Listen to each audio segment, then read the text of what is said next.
buli kak. Makcik nak pergi mana? Pergi KL. Okey. Mana dia?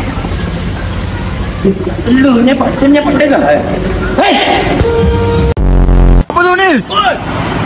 Panang. Betul lah dia ni. Kau nak gempit-gempit je lah. Yang kau pergi bawa benda lah tu buat apa? No. Weh, nak kucing. Aku tipu dah Iblis.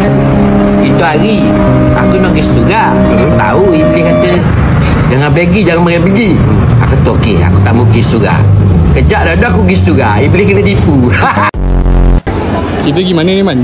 Kita dekat Padang Kota Penang lah. Takkan rumah bapak lu. Wow, pukul 3, Man. Moy, bajet-bajet dia. Lepas tu, Puteri.